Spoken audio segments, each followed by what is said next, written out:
Bonjour à tous, bienvenue sur AcroVTT 74. Dans cette vidéo, nous allons voir comment réaliser l'entretien de la chambre d'air de l'amortisseur arrière de votre VTT. Donc là, on va parler sur les amortisseurs Fox. C'est un entretien qui paraît compliqué à réaliser alors qu'en réalité, il est assez simple. Il coûte en plus une vingtaine d'euros pour les amortisseurs Fox. Allez, c'est parti! Pour réaliser cet entretien, on démonte l'amortisseur du vélo et on commence toujours par enlever la pression d'air et on démonte carrément l'obus de valve.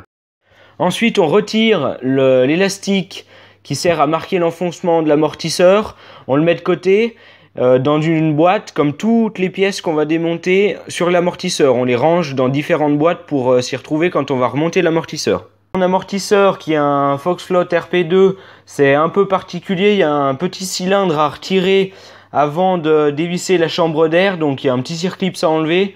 Donc vous enlevez ce circlips, vous retirez le cylindre et après on viendra dévisser la chambre d'air.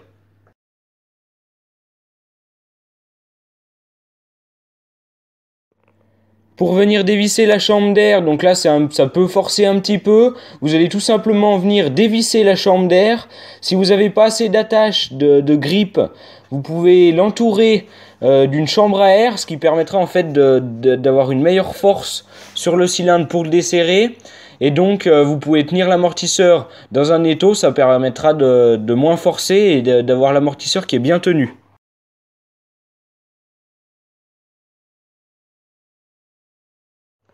Ensuite, première étape d'entretien réel, on va venir dégraisser et nettoyer toutes les parties de l'amortisseur une par une. Donc avec un nettoyant en spray, un nettoyant qui ne vient pas altérer les joints en silicone et qui n'attaque pas le plastique. Donc ça évitera après, s'il y a des joints qu'on ne change pas sur l'amortisseur, que ça les attaque ou d'attaquer certaines parties de l'amortisseur. Donc on utilise un nettoyant spécial pour fourche et amortisseur. On en passe un peu partout. Et là, donc on commence par retirer ces premiers joints qu'on va changer. Donc on se rappelle bien à chaque fois qu'on démonte des joints dans l'ordre où on les a démontés pour pouvoir les remonter dans le même ordre. Du coup, pour démonter les joints, vous pouvez utiliser différents types de crochets, donc des petits crochets en plastique, des crochets en ferraille ou bien carrément vous pouvez même essayer avec des cure-dents, des fois ça va pas mal, ça évite d'abîmer certaines parties de l'amortisseur et ça enlève assez bien les joints. Après avoir retiré les joints, on renettoie sous les joints, à l'emplacement des joints, et on va venir mettre aussi un petit coup de nettoyant sur la partie haute de l'amortisseur, donc à l'intérieur, pour nettoyer également cette partie.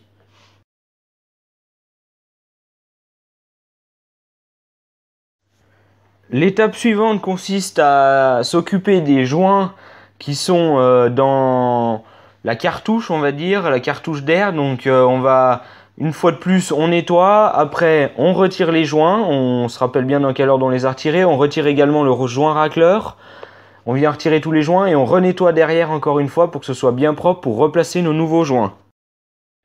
Une fois tous les joints démontés de l'amortisseur nettoyé en totalité, en intégralité, on va venir remonter les joints.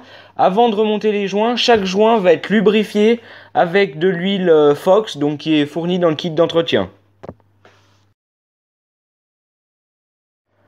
Certains joints vont être plus durs à remonter que d'autres, donc quand vous les aurez lubrifiés, en fait pour les remettre, il y a une petite technique, vous les pliez un petit peu et vous venez les enfiler d'un côté dans leur emplacement et après vous allez venir pousser le joint dans le reste de son emplacement. Il faut juste les plier un petit peu pour les faire passer à l'intérieur des différentes parties de l'amortisseur.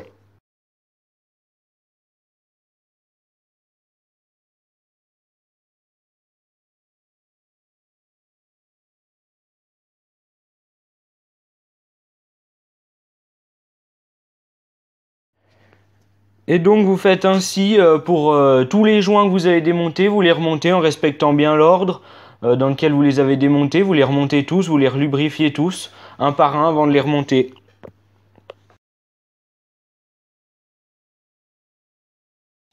On remonte également le joint racleur, très important de bien lubrifier le joint racleur, donc à l'endroit où il va être en contact avec le plongeur, parce que c'est quand même là qu'il va y avoir les frottements les plus durs, et notamment c'est là qu'il peut y avoir des saletés qui vont passer, donc il est important vraiment que ce joint soit bien lubrifié. On remonte également les joints sur l'autre partie de l'amortisseur. Et enfin, on va venir remonter l'amortisseur. Attention, quand on remonte l'amortisseur, je conseille quand même de remettre de l'huile sur tous les joints avant de remonter l'amortisseur. Et on finira par mettre encore de l'huile dans la chambre d'air. Voilà, on mettra de l'huile comme ça dans la chambre d'air, de façon à ce qu'il en reste dans la chambre pour lubrifier les joints tout au long de l'utilisation de l'amortisseur.